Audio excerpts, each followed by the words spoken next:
골로새서 1장 9절에서 12절. 이로써 우리도 듣던 날부터 너희를 위하여 기도하기를 그치지 아니하고 구하노니 너희로 하여금 모든 신령한 지혜와 총명에 하나님의 뜻을 아는 것으로 채우게 하시고 주께 합당하게 행하여 범사에 기쁘시게 하고 모든 선한 일에 열매를 맺게 하시며 하나님을 아는 것에 자라게 하시고 그의 영광의 힘을 따라 모든 능력으로 능하게 하시며 기쁨으로 모든 견딤과 오래 참음에 이르게 하시고 우리로 하여금 빛 가운데서 성도의 기업의 부분을 얻기에 합당하게 하신 아버지께 감사하게 하시기를 원하노라. 아멘.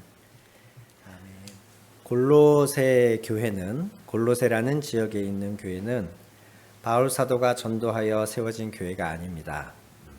골로새서를 읽다 보시면 등장하는 에바브라라는 사람이 있어요. 바울이 에베소에서 사역을 하는 동안에 바울로부터 복음을 들은 에바브라가 에베소에서 약 160km 떨어져 있던 이 골로새 지역에 찾아가서 에바브라의 전도와 섬김으로 세워진 교회입니다. 그럼에도 불구하고 바울은 그 교회에 관심을 가졌고 서신으로 교제를 하며 격려하고 권면하고 또 기도해 주고 있습니다. 어느 날 에바브라를 통해서 골로새 교회의 형편을 들은 바울은 이 편지를 쓰기 시작하는데 주된 주제는 그것입니다. 골로새 교회 안에 들어와 있는 거짓 교사들, 이단적인 가르침들, 그것을 배격하고 항상 처음 들은 복음에 잘 설 수 있도록 격려하는 차원에서 이 서신을 씁니다. 인사말과 더불어서 서신을 시작한 바울 사도가 9절에서 12절 사이에 골로새 교회를 위하여서 내가 이렇게 기도합니다. 성경의 표현대로 하면 이렇게 기도하기를 내가 그치지 않습니다. 꾸준하게 당신들을 위하여 이렇게 기도합니다.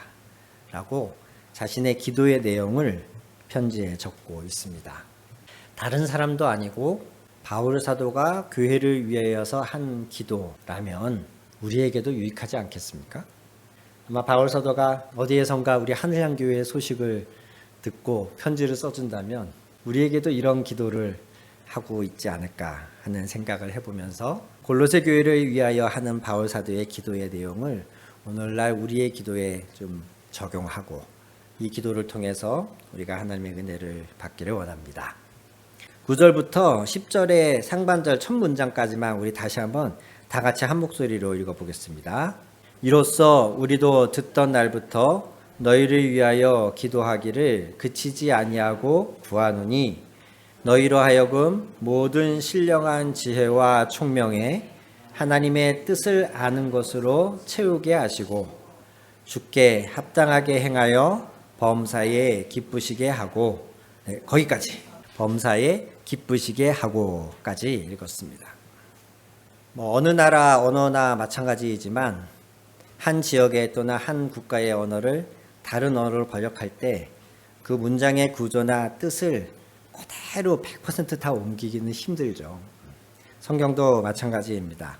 9절부터 12절까지 여러 문장이 쭉 이어져 있어서 문맥의 구조를 파악하기가 좀 쉽지 않은데 9절에서 12절 사이의 기도 제목을 크게 두 가지로 나누어 본다면 첫째가 9절의 후반절에 있는 내용입니다. 너희로 하여금 모든 신령한 지혜와 총명에 하나님 뜻을 아는 것으로 채우게 하시고, 이게 골로새 교회를 향하여 바울이 하는 기도의 첫 제목입니다. 당신들 골로새 교인들이 신령한 지혜와 총명으로, 저희 개역개정에는 지혜와 총명에라고 조사가 붙어 있어서 이게 정확히 무슨 의미인가 알 듯 말 듯 합니다. 신령한 지혜와 총명에 하나님의 뜻을 아는 것으로 채우신다. 이것을 새번역이나 현대어 번역에서는 주로 의로 또는 안에서 이렇게 번역을 합니다. 신령한 지혜와 총명으로, 신령한 지혜와 총명 안에서 또는 신령한 지혜와 총명을 통하여 이렇게 번역을 하고 있어요. 즉 9절의 주된 기도 제목은 골로새 교인들이 하나님의 뜻을 아는 것, 이게 첫 번째 기도 제목입니다. 근데 하나님의 뜻을 어떻게 우리가 알 수 있느냐? 신령한, 즉 성령이 감동하여 주시는 지혜와 총명이 있어야만 우리가 하나님의 뜻을 알 수 있기에 바울이 내가 너희들이 하나님의 신령한 지혜와 총명 안에서 총명을 통하여 지혜와 총명으로 하나님의 뜻을 알게 되기를, 그냥 아는 것 정도도 아니고 하나님의 뜻을 아는 것으로 충만하게 채워지기를 내가 기도한다. 이렇게 말하고 있습니다. 성령의 조명 없이는, 하나님의 영의 도우심 없이는 우리가 하나님의 뜻을 다 헤아리거나 알 수가 없습니다. 우리가 먼저 이 사실을 인정해야 합니다. 여러분은 기도하실 때에 하나님의 뜻을 아는 것을 기도의 처음에 두십니까? 아멘. 아멘이시기를 바랍니다. 바울 사도는 골로새 교회의 여러 상황과 정황들을 다 듣고 그들을 위하여서 내가 이렇게 기도한다라고 말할 때 가장 처음에 무엇을 두느냐? 너희들이 하나님의 뜻을 알게 되기를 바란다. 성령의 도우심으로 지혜와 총명으로 다른 무엇도 아닌 하나님의 뜻을 알게 되기를 바란다. 이렇게 기도하고 있어요. 저도 목사이다 보니 많은 성도님들이 저에게 기도 부탁을 합니다. 또 저도 모르게 기도해 드릴게요 라는 말이 입에 뱄어요. 그런데 주로 우리가 그렇게 말할 때에 그 기도는 보통 어떤 기도인가요? 그 사람의 필요, 그 사람의 쓸모, 그 사람이 처한 어떤 상황, 그걸 위해서 기도해 주겠다는 거죠. 암묵적으로 그런 합의가 우리 안에 있는 거 아닙니까? 그런데 바울 사도는 지금 골로새 교회 청년들의 취업을 위해서라든가 결혼하지 않고 있는 청년들의 배우자를 위해서라든가 아파트 청약 당첨을 위해서라든가 자녀들의 입시나 노후 생활, 질병 같은 것들을 위해서 기도하지 않습니다. 바울 사도가 골로새 교회를 위하여서 가장 먼저 기도하는 것은 너희가 하나님의 뜻을 알기를 기도한다 였습니다. 골로새 교회를 위해서 다른 누구도 아닌 바울 사도가 이것을 기도했다면 오늘날 우리에게도 이것이 그만큼 중요하고 의미가 있는 기도 제목이라고 생각합니다. 우리도 우리 자신을 위하여 또는 서로를 위하여 기도해 줄 때에 하나님의 뜻을 성령의 지혜와 총명을 통하여 알게 되기를, 그것을 위하여 서로 중보해 주는 우리 하늘향교회 성도님들 되기를 간절히 소망합니다. 이것은 단순히 바울 사도의 개인적인 기도의 제목에서 그치는 것이 아니라 궁극적으로는 주님의 뜻이었습니다. 주님이 우리에게 기도를 가르쳐 주시면서 무엇이라고 하셨습니까? 크게 주기도문을 두 부분으로 나눈다면 먼저는 하나님을 위한 기도, 두 번째는 우리 자신을 위한 기도로 나눌 수 있는데 주기도문의 앞부분이 무엇입니까? 그 이름이 거룩히 여김을 받으시며, 그 다음에 뭐예요? 하나님의 나라가 임하시오며 그 뜻이 하늘에서 이루어진 것 같이 땅에서도 이루어지이다. 너희는 이렇게 기도하라 라고 하면서 예수님이 마태복음 6장에 알려주신 기도예요. 꼭 요 기도문대로만 기도해라, 토시 하나 틀리지 말고 이렇게 기도해라 라는 의미라기보다는 이 내용처럼 기도하라 라는 의미로 보시면 되고요. 그렇게 볼 때에 우리가 주님으로부터 받은 그 가르침대로 기도 생활을 한다면 우리의 기도의 시작은 항상 하나님의 뜻을 구하는 것이 되어야 합니다. 아이고 하나님 못 살겠어요. 물론 사정이 너무 열악하고 힘들면 그럴 수밖에 없죠. 하나님한테 어떤 절차나 격식 차릴 여유 없고 그저 하나님 앞에 신음하듯이 토해내듯이 기도를 할 수밖에 없는 그런 상황도 우리에게 때로는 있죠. 그런 특별한 경우를 말하는 것이 아니라 우리의 일상적인 기도 생활에서 가장 처음 나와야 할 것은 하나님의 뜻을 구하는 기도입니다. 하나님의 나라가 내 안에, 나를 통해 우리 가정 안에, 우리 교회 안에, 이 나라 안에 임하시기를 구하는 기도.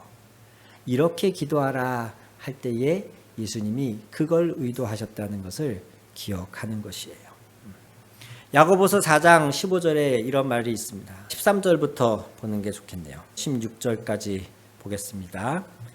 들으라, 너희 중에 말하기를 오늘이나 내일이나 우리가 어떤 도시에 가서 거기서 1년을 머물며 장사하여 이익을 보리라 하는 자들아.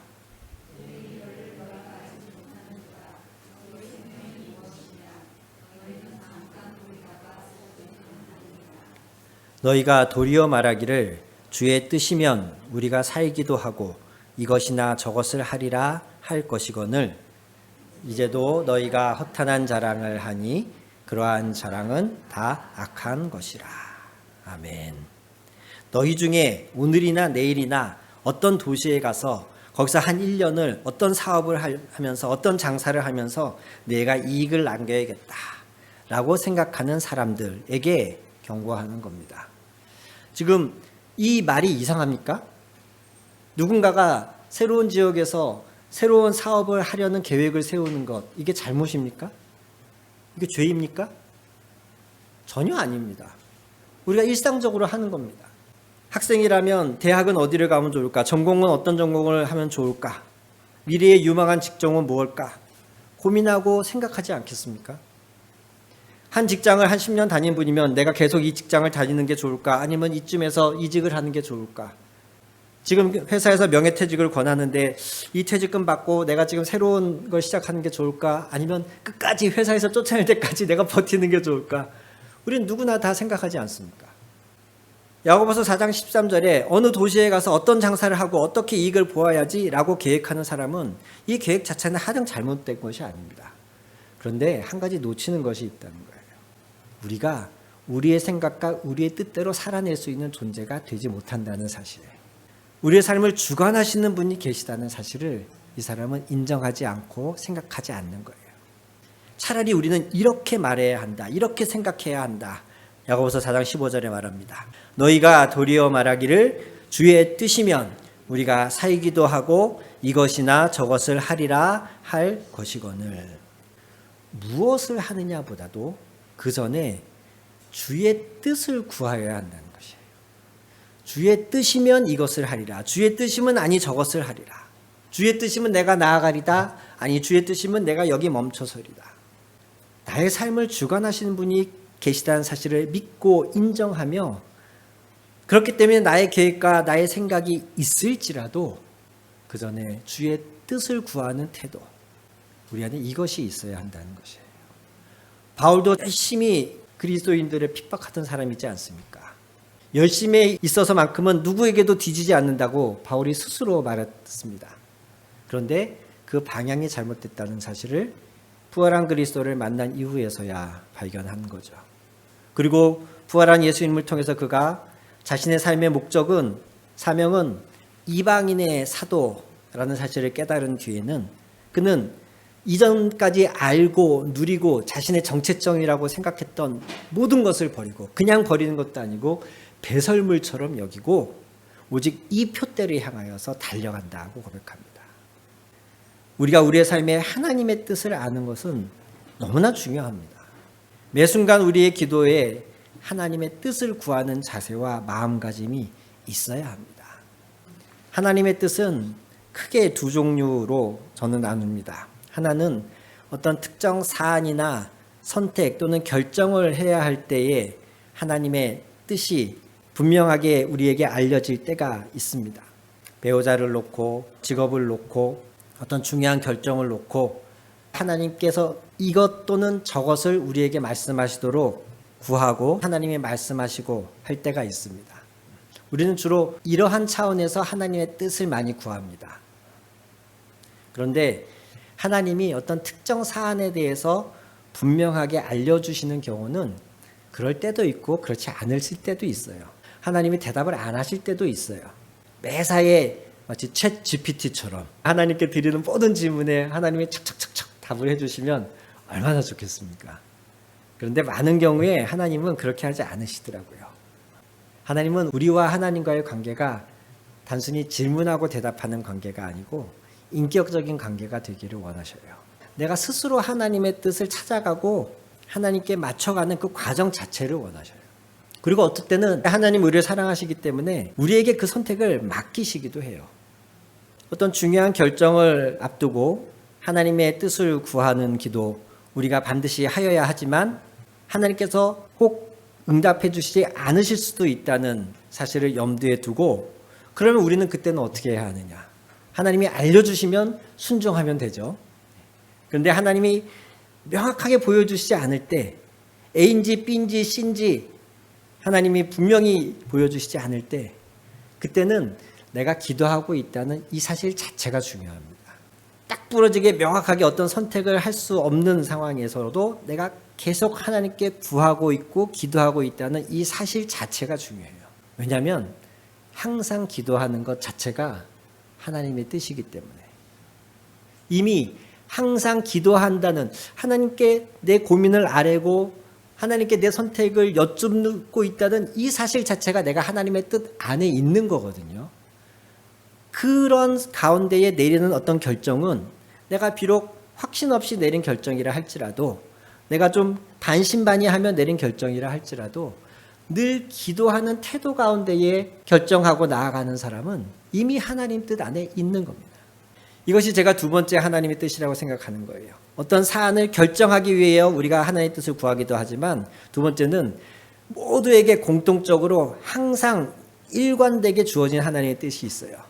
그것은 우리의 삶의 태도와 습관, 마음 자세에 대한 하나님의 뜻이에요. 방금 말씀드린 데살로니가전서 5장 16절에서 18절에 있는 말씀이 그러한 예의죠. 항상 기뻐하라, 쉬지 말고 기도하라, 범사에 감사하라.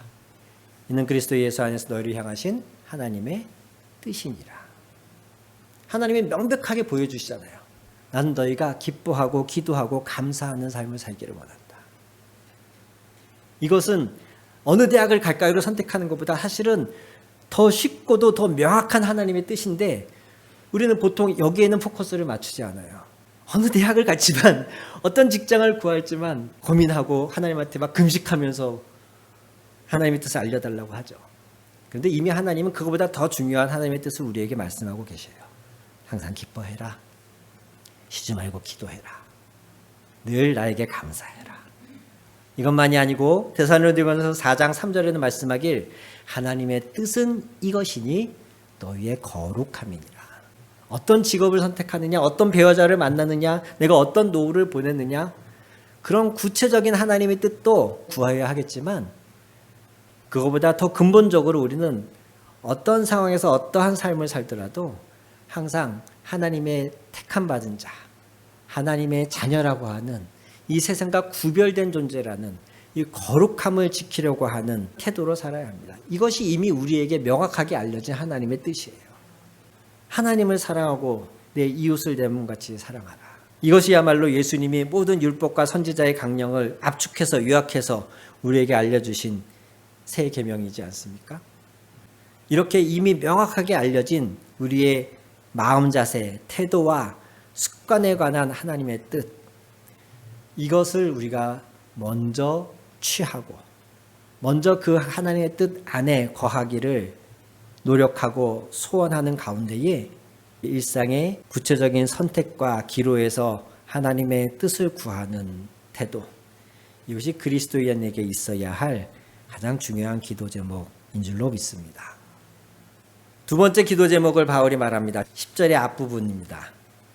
주께 합당하게 행하여 범사에 기쁘시게 하고, 그 뒤에 10절 후반절 이후에 나오는 모든 선한 일에 열매를 맺게 하시며 하나님 아는 것에 자라게 하시고, 또 11절 그의 영광의 힘을 따라 능력으로 능하게 하시고 등등은 10절에 주께 합당하게 행하여 하나님을 범사에 기쁘시게 하기를 내가 기도한다 라고 할 때에 합당하게 행하여 하나님을 기쁘시게 하는 그 모습의 구체적인 나열입니다. 기도 제목으로만 딱 구별을 한다면 첫 번째는 9절에서 하나님의 뜻을 아는 것, 두 번째는 10절의 상반절에 그 뜻에 합당하게 행하여 하나님을 기쁘시게 하는 것, 이 두 가지의 기도 제목입니다. 이론과 실천이라고 할 수 있겠죠. 주께 합당한, 여기서 합당하다고 하는 단어는 무게가 같다, 균형이 맞다 이런 뜻이라 그래요. 주님이라고 하는 존재에 균형이 맞는 잘 어울리는 삶의 태도, 이것을 주께 합당하게 행한다 라는 단어로 바울 사도는 표현하고 있습니다. 이런 표현을 에베소서 4장 1절에서도 쓰는데 너희가 부르심 받은 일에 합당하게 행하라. 또 빌립보서 1장 27절에서도 너희는 그리스도의 복음에 합당하게 생활하라. 이렇게 말해요.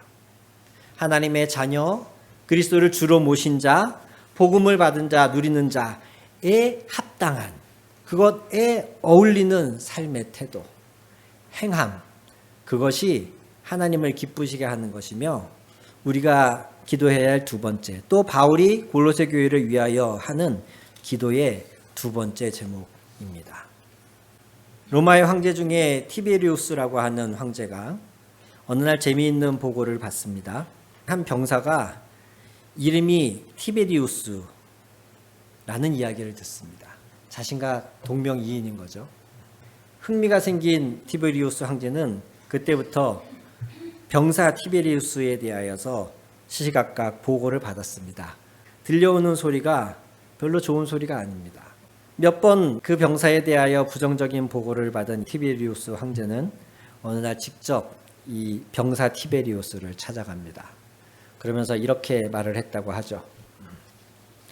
티베리우스라는 이름을 가진 자는 품위 있게 행동해야 한다. 그 이름으로 살려면 너의 행동을 바꿔라. 만약에 행동을 바꾸지 못할 것 같으면 너의 이름을 바꿔라. 그리스도인 이름으로 불리려면 그에 합당한, 그에 어울리는 삶을 살아라. 그렇지 못할 것 같으면 그리스도인이라고 불리지 말아라. 사도행전 11장 26절에 안디옥 교회에서 처음으로 그리스도인이라는 호칭이 사용됐다 그럽니다. 이때 그리스도인이라는 호칭은 그리스도를 믿는 사람들이 직접 자신들을 소개하는 호칭이 아니었어요. 믿지 않는 사람들이 그리스도인들을 봤을 때 이 사람들이 뭔가 좀 다르거든요. 말하는 투나 행동하는 것들이나 모이는 모습 이런 게 뭔가 좀 다르거든요. 그래서 이 사람들은 누구야? 뭐 하는 사람들이야? 하고 알아보니 유대인 예수라고 하는 사람이 하나님의 아들 그리스도라는 것을 믿는 사람들이래. 그리스도를 따르는 사람들이래. 이렇게 불리면서 쟤네들은 그리스도인 이렇게 된 겁니다. 마치 일본이 우리 한국인들을 좀 비하하는 의미에서 조센진 이런 단어를 쓰죠. 반면에 또 우리도 일본 사람들을 비하하는 의미에서 또 쓰는 단어들이 있어요. 그런 것처럼 그리스도인이라고 하는 단어는 그리스도를 믿는 사람들을 존경하는 의미에서 특별히 불러주는 단어가 아니고 쟤네들 그리스도인이래 이런 의미였던 거예요. 하지만 그때 그리스도인들은 그것을 자랑스럽게 생각했습니다. 자신이 그리스도 예수를 믿는다는 사실이 삶으로, 말투로, 표정으로, 행동으로 드러난다는 사실에 감사하고 이 호칭을 그냥 자신들을 지칭하는 호칭으로 받아들인 거예요. 우리는 그래 맞아 그리스도인이야.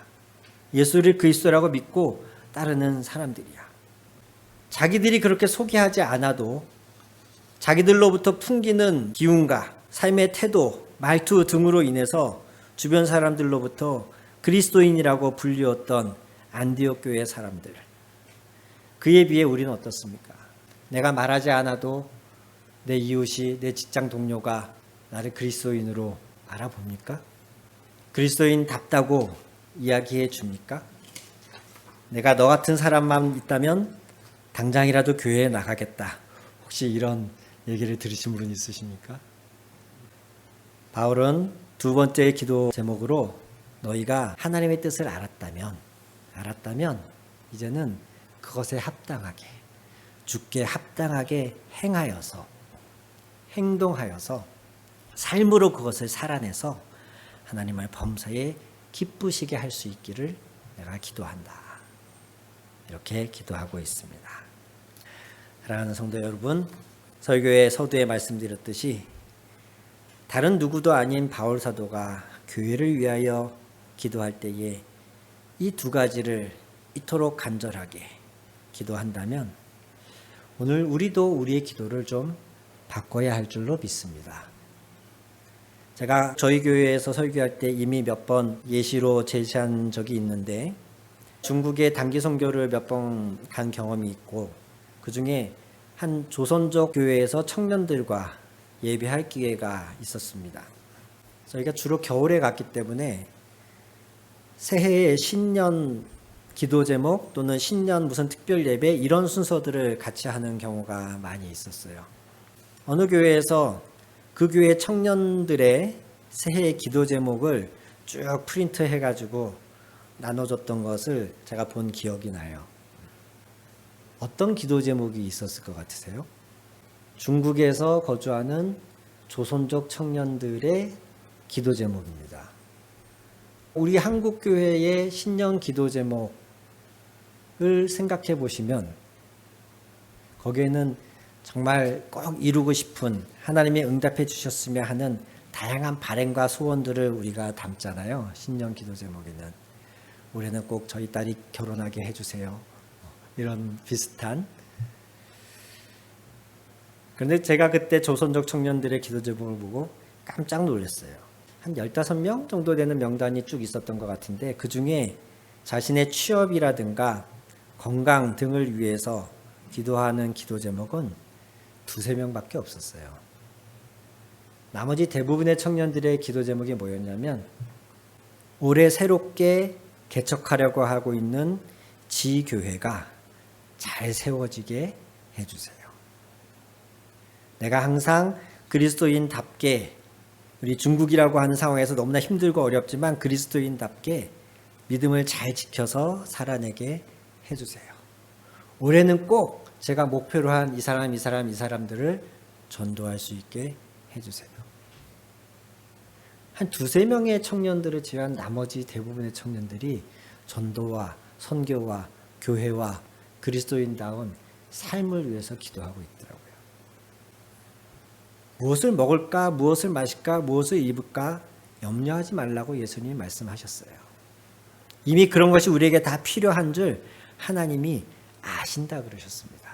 그리고서 뭐라고 하십니까? 마태복음 6장 33절에 하나님이 다 아시니 그러니 너희는 먼저 그의 나라와 그의 의를 구하여라. 그러면 이 모든 것을 너희에게 더하여 주실 것이다. 바울의 기도가 지금 그런 기도인 거예요. 골로새 교회에 필요한 것이 왜 없었겠습니까?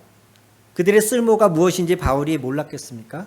그런데도 바울은 그것들을 위해서 먼저 기도하지 않습니다.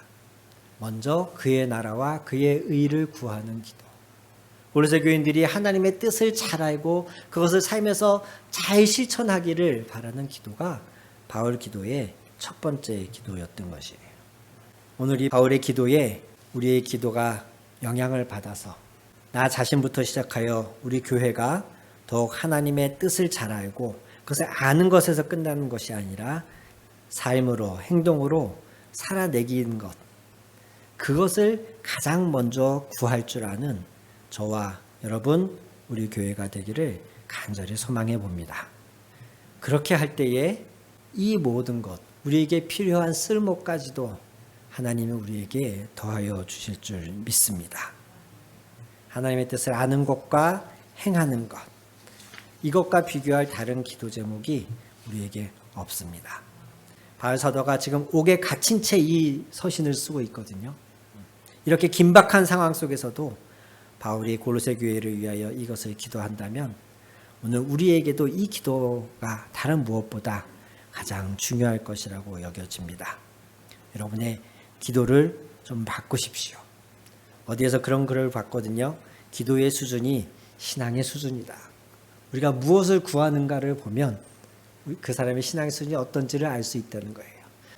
오늘 내 기도가 내 신앙의 지표가 된다는 사실을 기억하면서 먼저 그의 나라와 의를 구하는, 하나님의 뜻을 알고 그것을 행하기를 가장 먼저 구하는 저와 하늘양 교회가 되기를 소원합니다. 아멘. 우리 같이 기도하시겠습니다.